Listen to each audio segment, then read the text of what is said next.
Minggu ini siapa lagi nih belum bayar? Ini anak kebiasaan bayar nunggak sampai berabad-abad. Ser, aku bayar buat yang bulan ini. Nah, gini dong, lancar pembayarannya.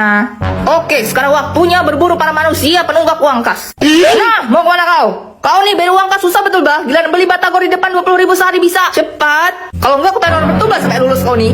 Nah, gitu dong dari tadi kek. Halo, selamat pagi Bu Ketua Pimpinan Kepala Cabang Direktur CEO Manajer Bendahara. Ya, semuanya kau sebut. Saya ingin melaporkan bahwa hari ini terjadi pengeluaran tidak terduga sehingga saya... Lanjutkan aja terus.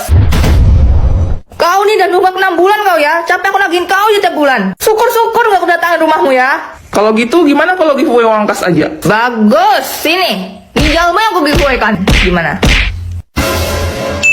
Untuk pemilihan pengurus kelas kali ini dan seterusnya, silahkan kalian pilih teman kalian, kecuali Serena. Alhamdulillah. Guys, lihat, Celo mau bikin kasih HP cinnamon roll buat Kak Mecin. Mecin, Kak Messi itu.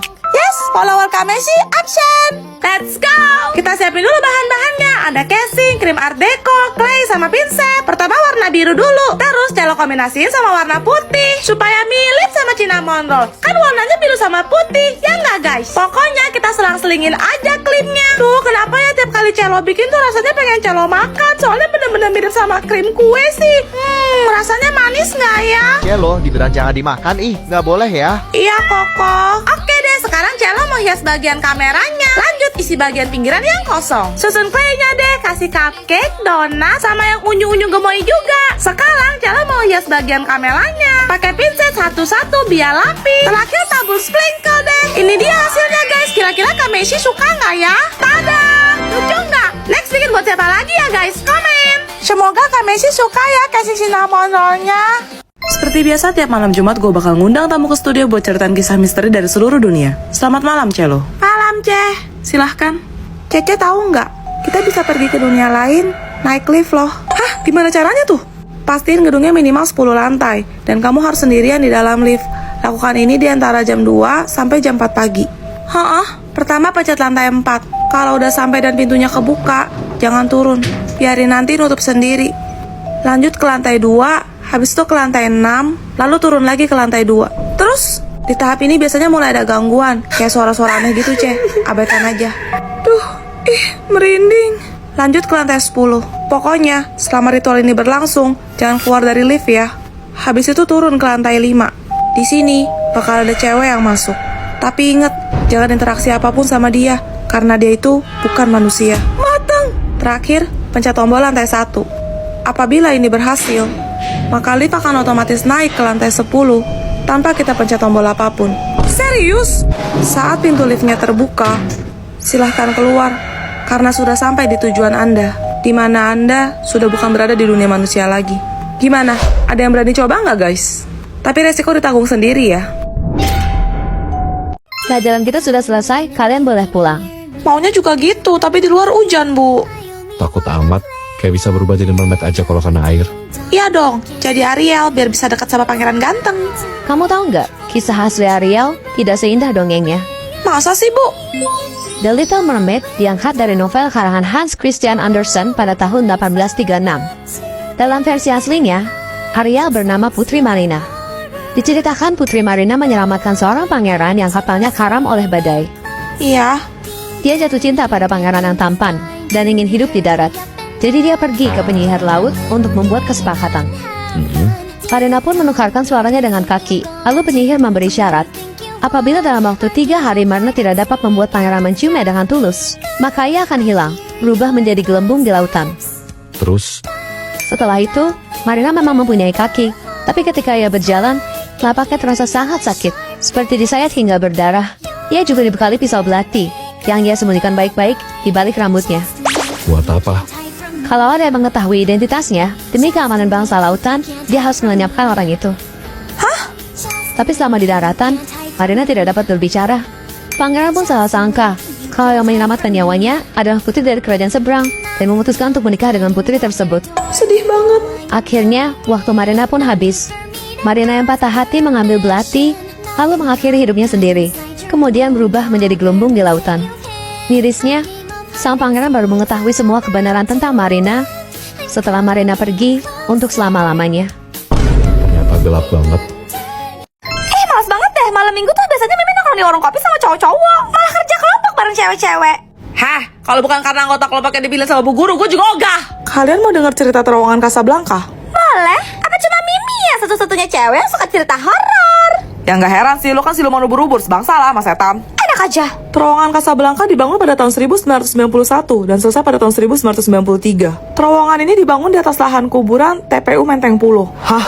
Bejir, belum apa-apa udah serem aja. Konon katanya, dulu ada seorang gadis yang diperkaos ramai-ramai hingga menghembuskan nafas terakhirnya. Kemudian jasadnya dibuang begitu saja di area yang sekarang kini telah menjadi terowongan Casablanca. Ini takut. Lo lebih nakutin sih. Ditambah lagi beberapa tahun kemudian, seorang pria mengakhiri hidupnya di terowongan ini dengan mengikat lehernya menggunakan spanduk. Merinding, Bibi tuh. Diam! Sosok penunggu terowongan Casablanca ini sering menampakkan diri dan menyebabkan kecelakaan. Sehingga ada mitos, di mana kendaraan yang melewati terowongan Casablanca, khususnya malam hari, wajib membunyikan klakson sebanyak 3 kali sebagai tanda permisi jika ingin selamat. Hah? Ada bel, bentar ya, gue buka pintu dulu. Tiba, jangan tinggalin Mimi, ayo Juliet. Sorry ya guys, aku telat. Tadi ban motor bapak aku bocor di jalan pas masuk terowongan. Hah? Juliet? Terus tadi yang cerita siapa? Pelajarannya sudah selesai. Apa ada yang mau ditanya? Pura-pura nyatet aja deh. Kalau nggak ada, saya yang nanya. Mateng. Snow, kamu tahu Masha and the Bear? Yang beruang itu, Bu. Masyanya gemes banget, Bu. Betul. Hei beruang, karam, karam.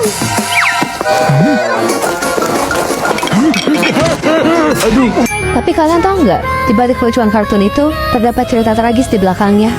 Masa sih? Jadi Masha and the Bear itu terinspirasi dari sebuah keluarga di Rusia yang mengajak putrinya untuk menonton pertunjukan sirkus.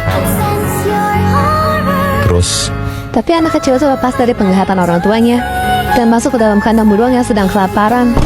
Anaknya dimakan dong. Tak lama setelah itu, orang tuanya pun depresi berat dan memutuskan untuk mengakhiri hidup mereka. ternyata gelap banget. Itulah mengapa sosok orang tua Masya tidak pernah muncul di film tersebut. Mau nanya dong, permen itu terbuat dari gula ya? Iya, Cia. Ngomong-ngomong gula, kalian mau dengar cerita pabrik gula di Cirebon nggak? Mau. Ada gitu? Boleh, seru tuh kayaknya. Hah, gara nggak belajar dan melek loh. Buru mumpung malam Jumat. Ada sebuah pabrik gula di Jawa Barat yang bernama Karangsuwung yang kini terbengkalai. Pabrik ini dibangun pada tahun 1896 dan tutup pada tahun 2014. Wah, lama juga ya. Berapa tahun tuh? Hitung sendiri. 18 tahun ya? 118, Cia. Konon katanya saat malam tiba, dari dalam pabrik terdengar suara mesin yang sudah lama berhenti beroperasi. Seolah-olah ada pekerja tak kasat mata yang sedang menyelesaikan tugasnya. Kok serem sih? Takut ya lo tuh. Belum lagi banyak saksi mata yang mengatakan bahwa mereka melihat sosok bayangan hitam yang berjalan seolah melayang di antara reruntuhan puing bangunan pabrik disertai aroma gula terbakar yang entah dari mana asalnya. Merinding woi. Kemudian ada arwah mandor Belanda yang dulunya terkenal kejam, sering berdiri di depan ruang administrasi, menatap tajam siapapun yang berani mendekat. Guys, kalian ada nyoba gula kebakar gak? Kayak bau karamel gitu ya. Iya lu. Bener? Hah? Anak-anak, tante bawain dalgona nih biar kalian semua makin semangat belajar. Setan. Allahumma lakasum tuh di kaman tuh. Lah, pada kenapa sih orang lagi skincarean? Ya, Celo, kamu suka main Roblox ya? banget. Celo biasa main Blockhaven sama Kia. Rumah kita tetanggaan loh. Hati-hati. Hah, kenapa woi? Nggak usah nakut-nakutin lah. Kalian pasti nggak tahu cerita tentang si Siklab dari Roblox Brookhaven kan? Enggak, emangnya ada ya? Waktu itu lagi liburan musim panas, ada seorang anak kecil berusia 8 tahun yang merasa bosan di rumah, jadi dia download Roblox. Terus? Dia memutuskan untuk main Brookhaven dan masuk ke salah satu server. Tapi pas dia keliling, kok sepi, kayak cuma dia satu-satunya pemain di sana. Akhirnya dia menjelajah ngeksplor jauhan, sampailah dia ke hutan. Di sana, dia nemuin 5 orang pemain yang semuanya berwarna hitam. Mereka mengelilingi api unggun, kayak lagi ritual gitu.